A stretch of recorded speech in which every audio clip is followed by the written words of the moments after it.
And David said, Is there yet any that is left of the house of Saul, that I may shew him kindness for Jonathan's sake?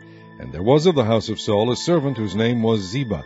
And when they had called him unto David, the king said unto him, Art thou Ziba? And he said, Thy servant is he. And the king said, Is there not yet any of the house of Saul, that I may shew the kindness of God unto him?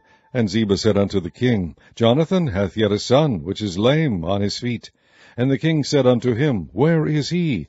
And Ziba said unto the king, Behold, he is in the house of Machir, the son of Ammiel, in Lodebar. Then King David sent and fetched him out of the house of Machir, the son of Ammiel, from Lodebar. Now when Mephibosheth, the son of Jonathan, the son of Saul, was come unto David, he fell on his face and did reverence.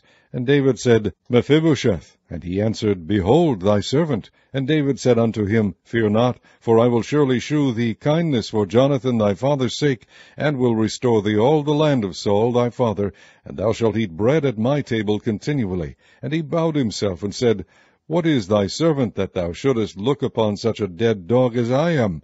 Then the king called to Ziba, Saul's servant, and said unto him, I have given unto thy master's son all that pertained to Saul and to all his house. Thou therefore and thy sons and thy servants shall till the land for him, and thou shalt bring in the fruits, that thy master's son may have food to eat.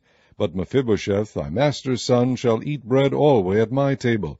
Now Ziba had 15 sons and 20 servants.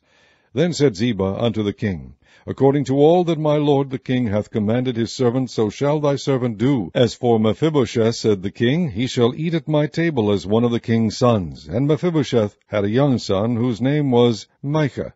And all that dwelt in the house of Ziba were servants unto Mephibosheth. So Mephibosheth dwelt in Jerusalem, for he did eat continually at the king's table, and was lame on both his feet.